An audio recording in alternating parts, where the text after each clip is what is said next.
So let's get started. I'm going to be the moderator. I've done so many talks around the country. I've never moderated anything, okay? Right, I'm a virgin moderator, okay? So I'm going to do my best to screw this up, okay? You see, I'm already messed up. I'm the only one in here beside David with a tie, okay? So we're overdressed, David. We're going to make it happen, okay? All right. I want to just welcome everybody. Thanks for coming out. I'm here based in Atlanta, so it's good to be here. Not at the airport. I just drove on down here. And we have an interesting panel here. I'm going to talk about two people that I've talked to on a few occasions. We've got Cheryl Abram.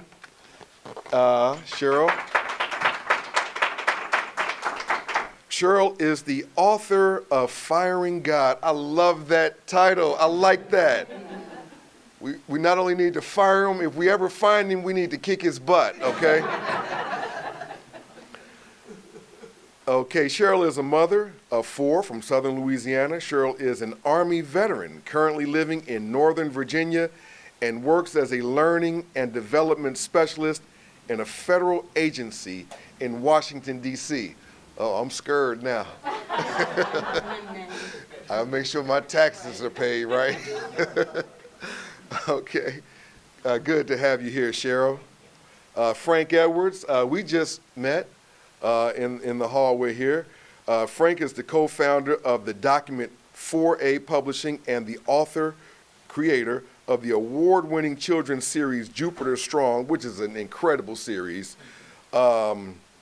He is responsible for the stories that will fill the pages of each Jupiter Strong book, where each word is carefully selected to ensure that the message will always reflect the morals and ethics on which Document 4A was founded. Frank, where you based? I live in Charlotte, North Carolina. Charlotte is representing today, I'm telling you. Charlotte is in the house, okay? And I heard somewhere where Charlotte had the most churches per capita than anywhere in the world, with the exception of someplace in Poland. Wow. Yeah, per capita than anywhere. I know when I've spoken in Charlotte maybe what, 2 or 3 times, and there was a lot of churches there. I was at one of your black convention halls there. Somebody had someone's name. It was about 400 people there. We must have passed by like 15 churches on the way there. But Frank, it's good to have you here. Thanks for coming. Candace Gorham, wow, you are in the house here in Atlanta. Whoa! And I'm telling you, I'm excited. It's a pleasure meeting you, finally. We've talked several times on the phone. And Cheryl, Candace, I've got some stuff and I'm working on. You got to be a part of everything that I do from here on out. I am so glad, before I read your bio, I'm just so thankful for what you did. I'm telling you, and I'll tell you why in a second. Candace Gorham is the author of the Ebony Exodus Project. And if you don't have that book, please get it, okay? She is also a licensed professional counselor in the Raleigh-Durham, North Carolina area, and is a member of the Clergy Project, the Secular Therapist Project, and on the Speakers Bureau for the Secular Student Alliance. Let me tell you something, Candace. It was bold what you did, and much needed to talk about black women who make up the majority of the church. It's owned by black males, but it's really run by black women. And here it is, you're talking about an organization that, the church and black women, you take them out, you really don't have anything. And so it must have been very challenging, which I'm going to let you speak on it. But you also are based in North Carolina. North Carolina is really in the house. Thanks for being here, Candace. Okay, and I'm going to go. Now, I don't have the complete bio of Mr. Ron Murphy here. Ron, it's good to have you here. He's based here in Atlanta. And I didn't even know, but we did a podcast together on Ken Bishop's program. It was The Forbidden Fruit. And I'm telling you, Google that because he has some incredible guests on there. Darrell has been on there. I mean, so many, you can probably name more than me, but he's had a lot of people. I think Daryl Smith, you've been on his show. But that was a really good show. You can pull that up. And Ron, he is the author of The Everyday Atheist. Okay, I love this title. We're going to be looking forward to hearing what you have to say. Pleasure. Thank you for being here as well. Thank you.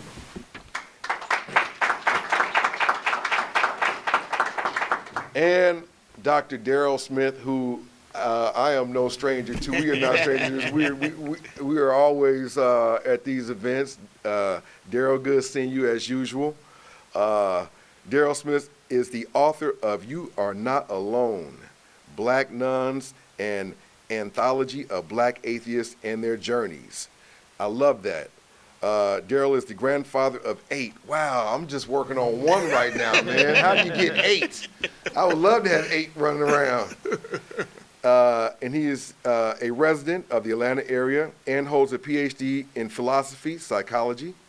Daryl is a semi-retired commodities and real estate broker who has decided to dedicate more of his time to activism. And we are honored and so glad that you did decide to dedicate your time to this. And it's an honor and pleasure having you here. And thank you for being here. And Ronald,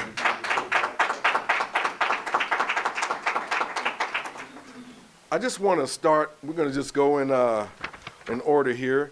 Frank, how about you tell us a little bit about your project, your series, and what inspired you to do it?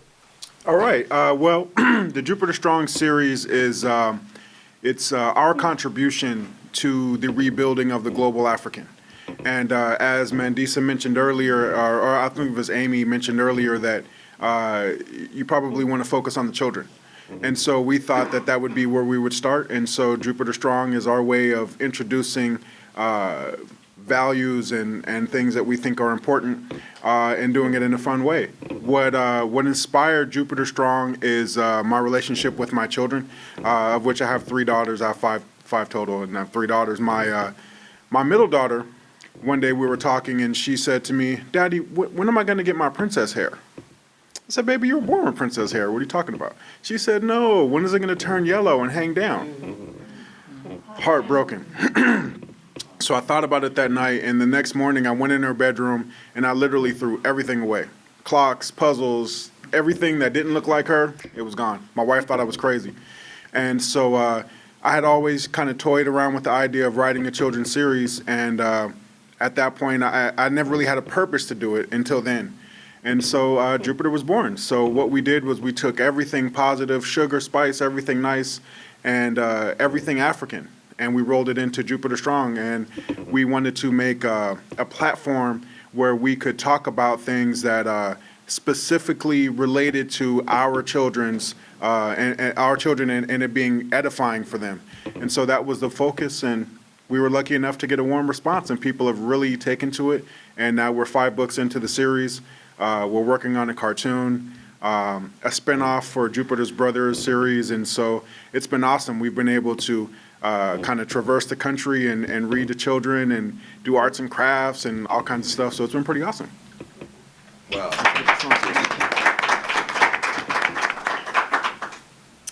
Hi, everybody. Again, I'm Cheryl, Abram, and my book is Fire and God. My story is really quite simple, I think. I was just in a place in my life about 5 years ago where everything that I'd been taught growing up in southern Louisiana as a Baptist girl, I was, in church about 6 days a week, in the choir, Bible study, Sunday, all day Sunday. But I loved it. That's the way I grew up. There was a lot of community there. I love to sing, so I love to be in the choir, Bible study, all that stuff. I really did enjoy it. But as I got older, it didn't feel real. It didn't feel authentic for me. I felt like I was living by a script, and I wasn't allowed to deviate from that script. If I did, then something was wrong with me. Okay, so the script was all about becoming something better than what I was, which assumes that I'm horrible and dirty and terrible as I am. So in my book, I have a chapter called A Leap of Doubt. And taking that leap of doubt was extremely frightening. It was very, very scary, especially as a black female from southern Louisiana. You know, and if you see, my picture is on my book, and that was a whole nother thing, you know, because I knew my family's going to see this. What's my mom going to say? You know, my aunts and uncles, they're preachers and deacons and, you know, ushers and, you know, all this stuff, right? So the whole journey was just so scary, but I had to take it and I had to share it because it was such good news to know that I was not imprisoned by words in a book. I am so much bigger than that, so much more than that. And no book can define me, and I don't have to become anything because as I am right now is what I'm supposed to be, you know, and that is perfectly fine.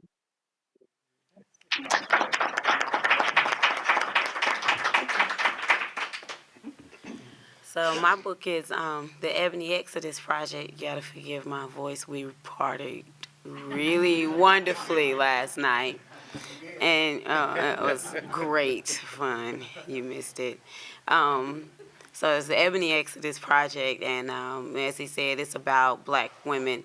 Most of the women in the book were they were either like really religious or they had some kind of religious background, and of course black women, it wasn't very hard to find plenty of women that, you know, had that religious background, but the book focused on women who had the background but it left religion. And so it's about it has 10 interviews in it, and the chapters are like pretty much them talking about their experiences. And then there are a few chapters in there about different research type stuff.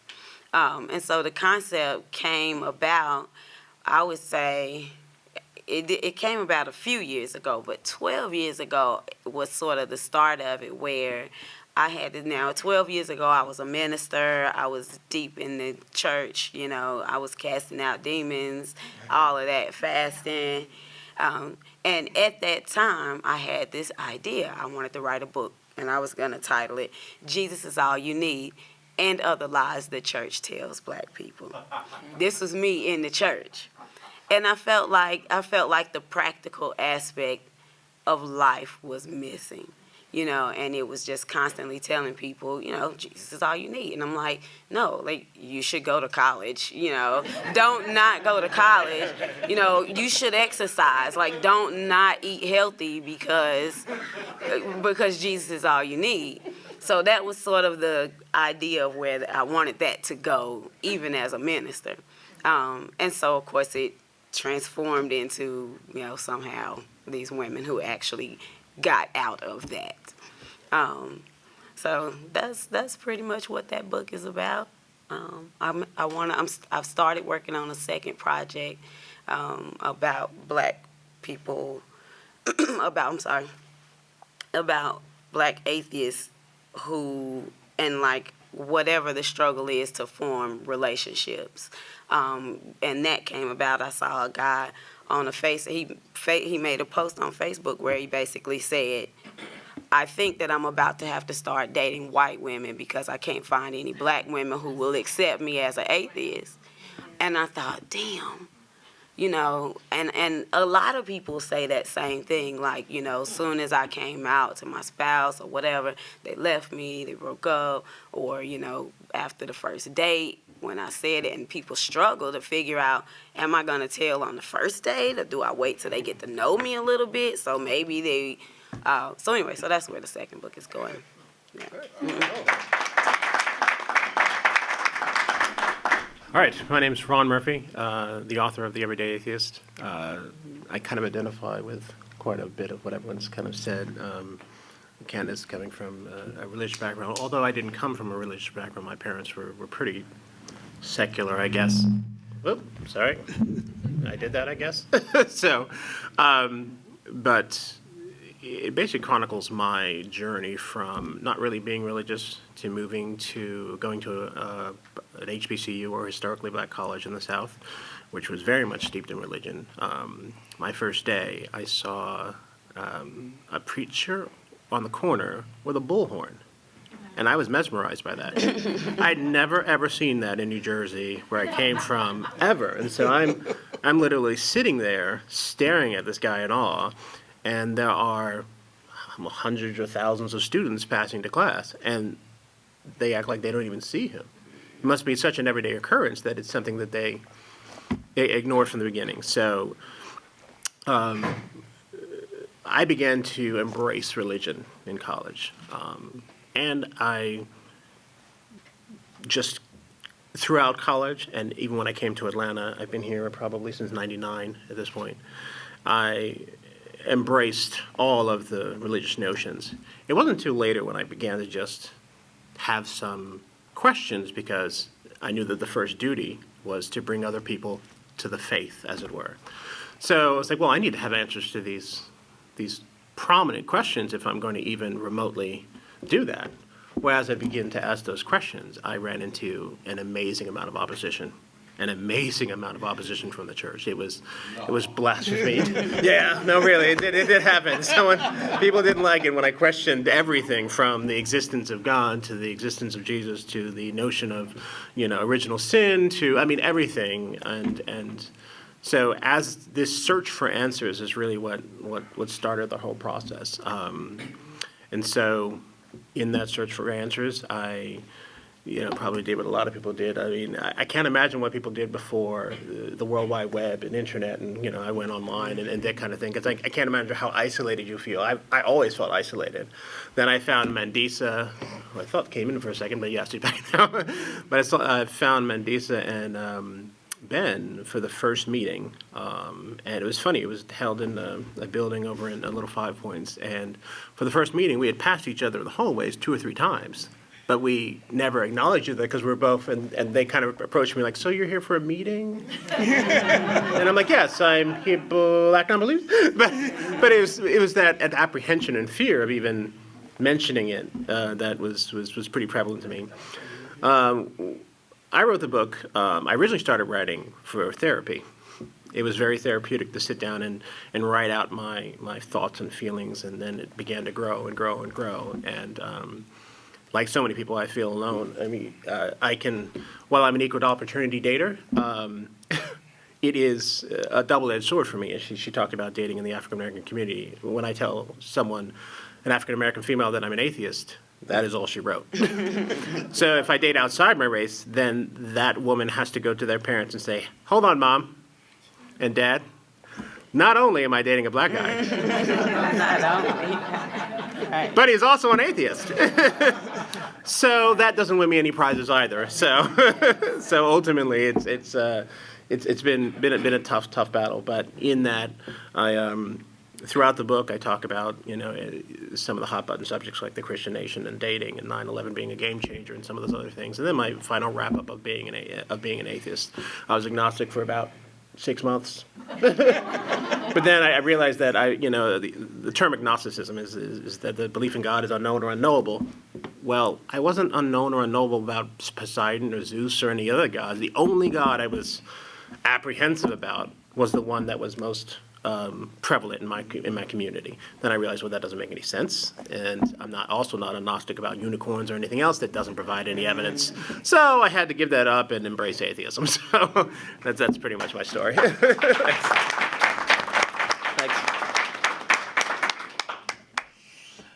My name is Daryl Smith, and okay, and I am an atheist, and I beat you over the head with that when I meet you, only because I want to be provocative. I don't want any misconceptions or free thinker or what is that, humanism, and especially in black, because most black people don't know any other atheists, and they haven't met any other atheists, and when you talk to them, and I don't bring it up unless it's brought up to me, something, I look around, I try to, like I was telling Ron, right? Ron, yeah. I was telling Ron at Christmas, my daughter went out to Stone Mountain, and she bought a T-shirt, and it said, on the top it said, "Play hard, pray hard," and the whole weekend I was trying to maneuver myself around so I could try to ask her what that meant, but she was always with a bunch of the rest of the family, and so I didn't get a chance to talk to her. I wrote this book because I have 5 grown children, and when I came out as an atheist, none of them said they knew any atheists. They didn't believe black atheists exist, and from what we were taught in the church, atheists are devil worshippers, and that's the prevalent thought pattern with black folks, is that the atheists, they worship the devil, and that's not true. So I got together and I made it my personal business not to just throw a bunch of people together. I got on telephone, I went and visited, and we sat down, and I have 30 different stories of black atheists, 30. Now, so somebody say there's none, I got 30 of them in this book, and each one of them come from different walks of life. Some of them are past Jehovah's Witnesses, some of them were born in the secular community like Mandisa, and others were raised religious like I was. I grew up in the Episcopal Church. My parents were Episcopalians, and it was kind of like this. Episcopalians are kind of like, we believe, just like my children, we believe this stuff, but we just believe it because we're supposed to believe it. So that's pretty much what it was. And as I grew up, and the turning point in my life was when I was in the military. A friend of mine, he talked to me about being a born-again Christian. I had never heard of that before. Even though I'd been in the church all my life, never heard of that. Jesus, have you been saved? And he I guess what do they call it, that he ministered to me or whatever it was. We talked out there, and I accepted Jesus as my Lord and Savior. And I went on, and I started reading the Bible, and from a different perspective than I look at it now, because you look at it just from the stuff that you want to believe is true, and you go through that. And after I came out of the military, I was working on my graduate work, and during my thesis for my PhD, I was researching on the history of the Black American, and from the Africans coming from over in Africa to the United States and slavery.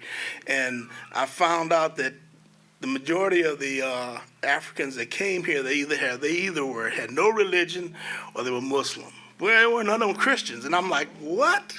What is this? So I started researching it. And from there, from my research, I joined the Nation of Islam, and I became a Muslim, and I was following Farrakhan for a while. And I guess my travels kept me going from, well, that didn't make any sense, so I'm going to try this over here. And I would keep it. When I get into and I started more tradition, I joined the Muslim mission of North America with Warathdin Muhammad's group. And I was reading and studying the Quran, and that didn't make any sense either. So I started moving on.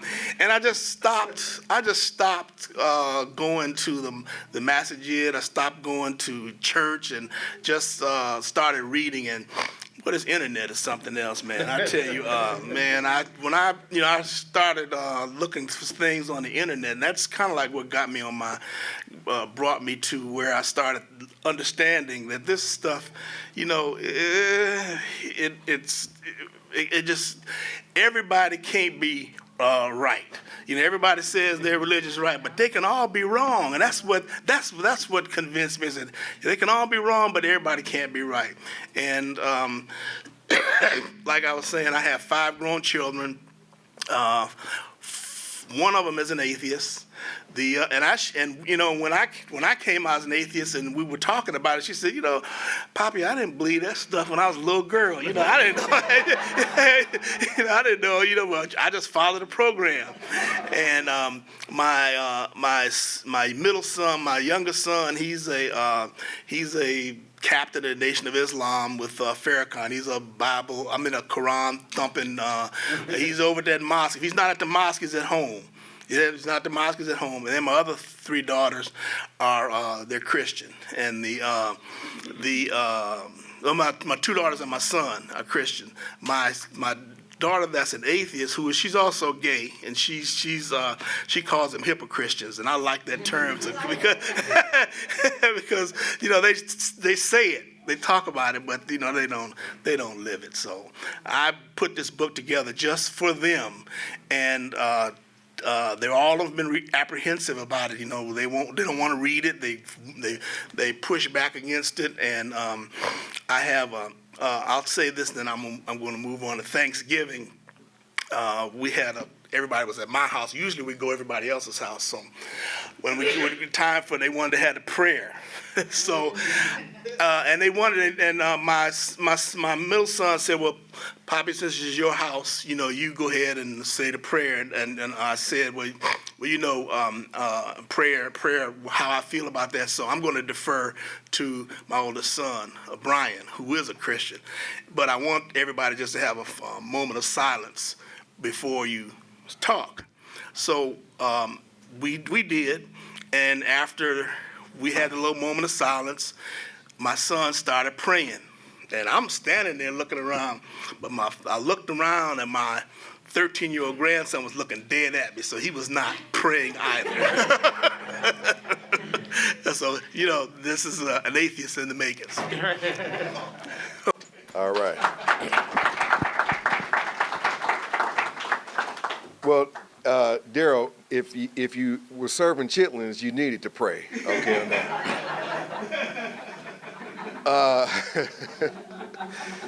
I want to address some questions to some of the panel here. First one, let's see here. Okay, thanks, Ken. Candace, you shocked me just now. You said that you were casting out demons. Wow. Are you still in touch with any of the ladies that you featured in your book, or have any of them, how would we say it, not backslid, how would we say it? Front slid, I don't know. Return to the fold. Return to the fold. Where are they now, and what are they doing? No, they're all still in the movement. Bria, Mandisa were in there, and I think they're the only 2 here who were in the book. But everybody else, let me take that back. Because I did almost like 30 interviews. I did like 20-something interviews, but I only put 10 in the book. So the 10 in the book are they're still in the movement. They're real. They're good. Okay. Frank, you talked about how your daughter, she looked at this image of this gold hair. But you know, and that's really a shame that we have to go through that, but white is the default setting of the United States and of the world. You know, I read a statistic where 70% of Nigerian women are bleaching their skin. You know, so we really have to go through a lot of this. I did a documentary when I was 25 entitled Psychological Wars, and I dealt with some of those issues.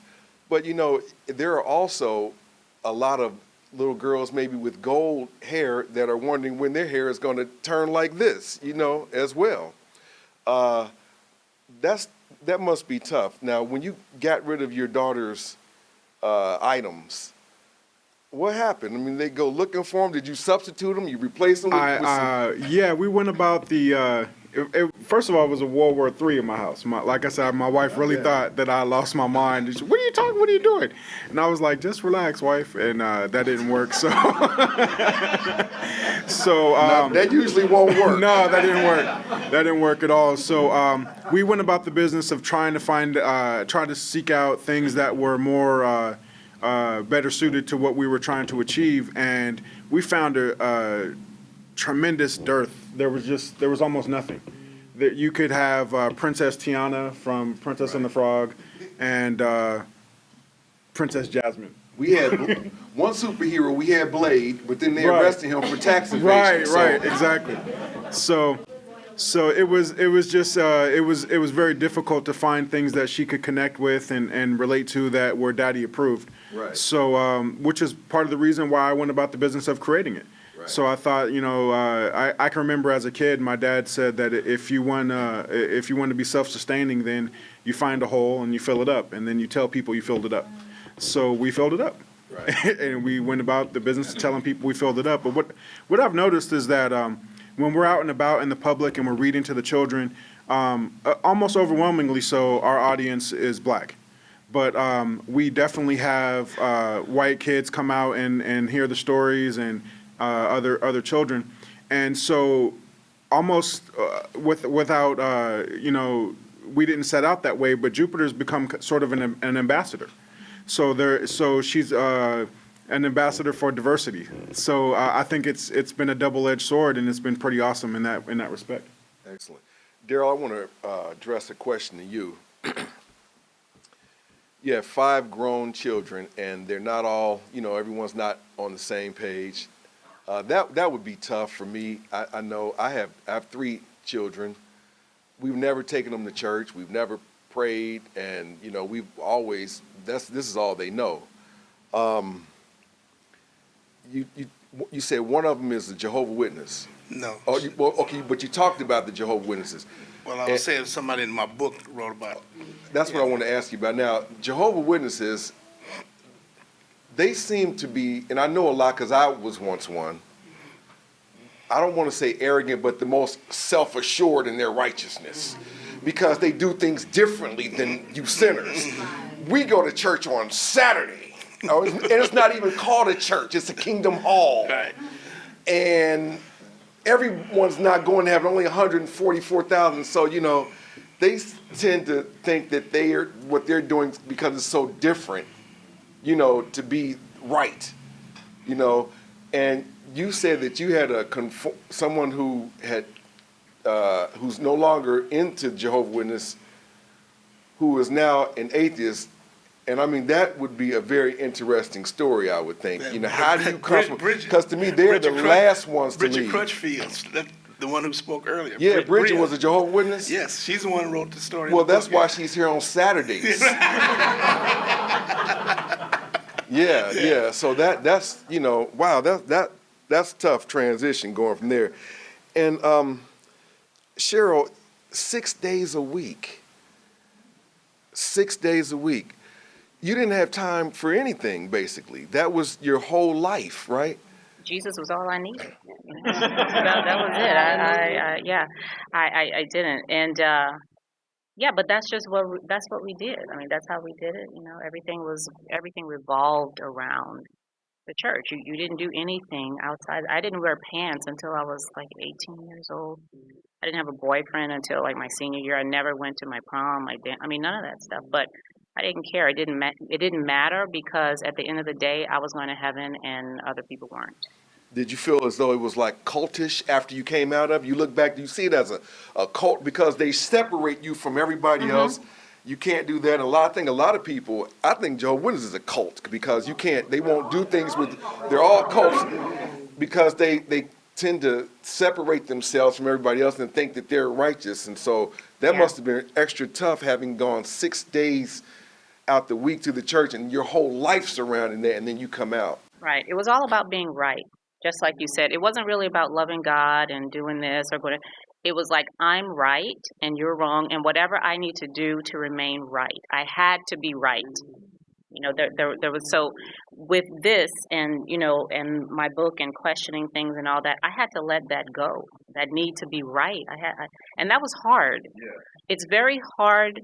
It's very hard to do that, to really have an open mind and say, there needs to be some doubt in what I'm thinking here and doubt leaves room to learn even more, right? If you're so right about something, you can't look, you have that tunnel vision, then that prevents you from learning anything else, So That's a hard thing to do. So I've really had to learn how to do that. And to address some of what Frank said, growing up, I didn't have any black baby dolls when I was growing up because they were ugly. I thought they were ugly. And bowing down to, it was very ironic that I could only be whole if I went through the image of a white man, and that permeated like if a white person talked to me at school, I felt so special. If they wanted to be my friend, even if they touched me, I felt like, I've arrived some kind of way. So all of that was, yeah. The image that's in every black person's house, with the blonde hair and the blue eye. I remember that episode of Good Times when Michael tried to bring in a black Jesus and Florida lost her mind. It was like that. It was like that, I want to address before we go to the audience for questions. Ron, coming out of an HBCU, a lot of the HBCUs were churches. They had their start in the church, right? And so coming out of these HBCUs, it's almost like it's inextricable. Religion, because Spelman and Morehouse here in Atlanta, and then these other churches. Where do you see it going now? Here we are, the millennials are coming up. They're less religious. How do you see the HBCUs now in terms of their religious affiliation? It's funny. Every semester I go down to Clark Atlanta University, and I speak to a couple classes down there. The department chair is graduated from the same college I did, NCCU. So, and I think she did too. just a guess on my part right now. Eagle pride. So anyway. In talking to those classes, you always get someone that comes up to you and they say, I've kind of been feeling the same way. And I'm definitely about not sugarcoating it. It's like, okay. And they want to come out. And I understand that. It's going to be a hard life for you. My parents were pretty much secular. So I didn't have the same turmoil or strife that happened when I came out as atheist. My mom is assistant superintendent of schools, and she took her red pen and went through my book and made all the corrections, all the errors, sent it back to me. I needed a draft back to her in a week, She was going straight teacher on me. And so I think a lot of people think, well, your mother died, that's why you became an atheist. I'm like, my mom edited the book. So no. Had nothing to do with it. But I think it's slowly growing. I think I've had much the same experience that Mandisa did when I would go to other atheist groups. I would be the only black face there. And, you could see people wanting to talk to me and ask me that question. So why do you guys believe so much? Because percentage-wise, we're the most religious group in America, percentage-wise. Not by sheer numbers, obviously, because we make up such a small percentage of this population. But percentage-wise, we believe wholeheartedly. And I think that's what makes it so difficult when someone African-American comes out. And so when I'm down at the college, I want them to understand that this is going to be a real tough challenge for you. There's going to be, there's potential for being disowned. There's a potential for absolute catastrophe in your home. It's not, and you're going to isolate yourself. Right. Not saying that you shouldn't do it if you, because obviously the more that come out, the easier it makes it for the next person. But, so. Yeah, a lot of people just don't know some of the psychological challenges that blacks face growing up in the church. When you are in a black church and you have a stained glass window of a white Jesus there, what that does to the psychology of you growing up. I mean, here it is, you talk about, Cheryl, just a white person touching you. This is the psychology of that. I mean, I thought Jesus was white. I had one of those pictures in my kitchen. My mom had a white Jesus in the kitchen. One of those pictures where the eyes follow you everywhere they go. And that was really my first experience. I was like, yeah, he's real, because no other picture can do that. You know what I mean? So for anyone on the panel, I'm kind of curious to know, when you were in church, did they ever talk about the slavery that's in the Bible and how it was used to kind of justify us being slaves? I've never heard, whether it's And so I was curious. I've never heard any African American preacher ever talk about the slavery that's in the Bible in the Old and the New Testament. They don't read their Bibles. And some, Yeah. They just don't read them. I'm serious. They have these scriptures that they're used to and they're accustomed to, and familiarity keeps people in the church, and so they don't deviate too far from what they are accustomed to and what they've grown up with. Yeah. What I've heard is I don't. Most people they don't have a problem with the. Or they'll talk openly about the slavery in the Old Testament. But when you get to Jesus saying, slaves, obey your masters, oh, no. Nobody's got anything to say on that. Yeah. Or if they do, they want to be like, well, this word really meant da-da-da-da. And I'm like, oh, okay, well, why don't we apply that same logic to other stuff? Right. But, yeah, that Jesus making that statement is just totally out of bounds. We're gonna start taking some questions from the audience. You had your hand up for quite a while. Yes.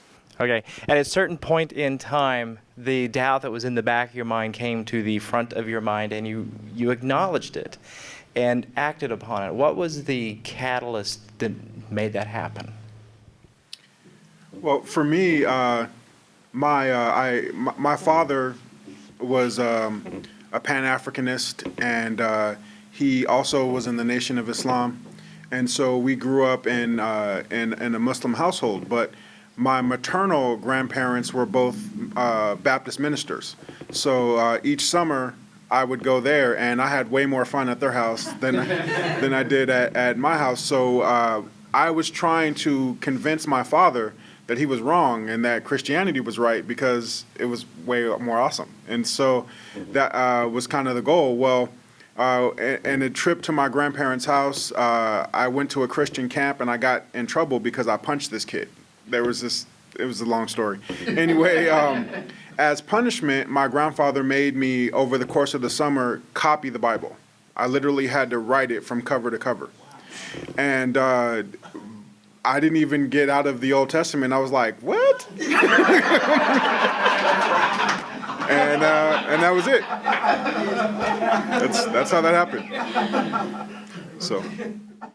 For me, it was several things. I mean, it kind of went in stages. But one thing that really stands out is I went to undergrad in Rhode Island to Salve Regina University, which is a Catholic school. And no matter your major, you have to take 2 religion courses there. So in taking one of those courses, it wasn't what I thought it was going to be. I thought it was just going to be about Catholicism or something, which is wrong. You know, they're not Baptists, which is what I was thinking at the time. But it was actually about all world religions, you know, and beliefs throughout history. So I'd never heard any of that. I mean, why would I look into that anyway? Because I knew the right way, right? So in hearing all of these religions and the similarities between all of them, it's like it sounded like the Jesus story over and over and over and over again. And that really got me to thinking. You know, I wasn't, you know, I didn't start really questioning anything, but it just sparked something in me that these stories were so similar. And I never heard that before. I would say for me, I'm sorry. I thought he wanted.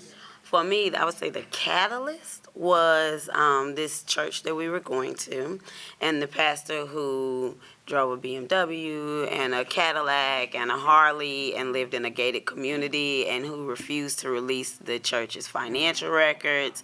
When he would stand up there and he would repeatedly talk about, if you're not living like me, you're doing something wrong. So when I foreclosed on my house, my car was repossessed, and I was paying tithes on student loans. Damn, what am I doing wrong? So I started like studying, trying to find the answer for what I needed to do. And then I started to come across stuff that was different. And that was so scary. And I remember the first time I actually purchased a book that was written by somebody who was not, it was like some material that I should not be exposing myself to. I was terrified. I didn't want anybody in my family to know I was reading it, and I would hide it in my own house. It was a horrible process. But yeah, it was horrible. It was very scary, like you said. I mean, nightmares. Yeah. I mean, it was like coming out of it was like PTSD. Yeah. For me. Yeah.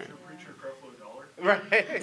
What? I love Fred Creflo Dollar, of course. Yeah. We watched him all the time.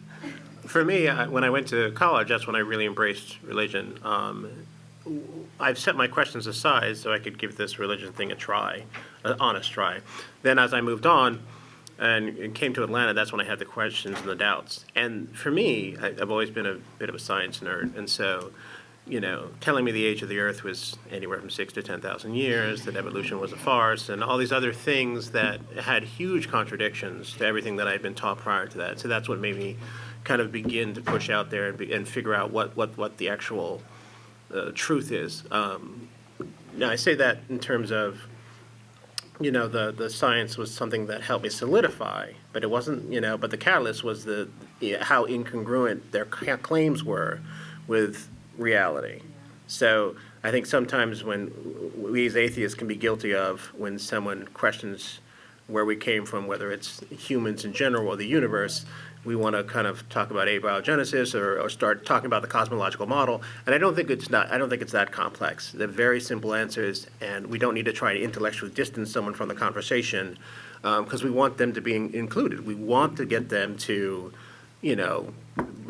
embrace our notion on the most simplistic terms so that they can, that makes a lot of sense, as opposed to, okay, let me go ahead and talk to you about M's theory and string theory and all these things that probably don't know that much about to begin with, so, but yeah, so that's anyway how I ended up. We're going to have to, we're kind of extending it, so we got room for just one more question. I'm sorry.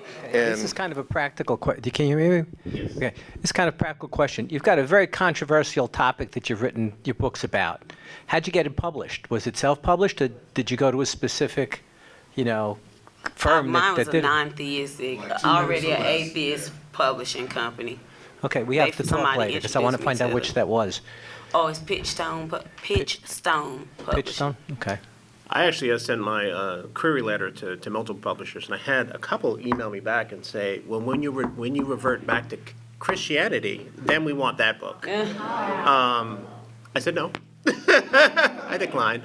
But New Falcon Publishing read the book and ended up wanting to publish it, and so I was lucky enough to get them to publish the book. So. Yeah, my first publisher was Non-Duality Press, which is a publishing house in England, and they've been subsumed under New Harbinger books. I founded my own publishing company, Document 4A, and I wanted to control the means of production and also have creative control. So that's what we did. We're going to wrap it up. And just on that note, I published my own book, and no one would edit my book. Once they got into it, they sent it back. Oh, I can't do this. This is against my faith. So, yes, it's pretty hard to do. Yeah. So, okay. Yeah. All right. Thank you.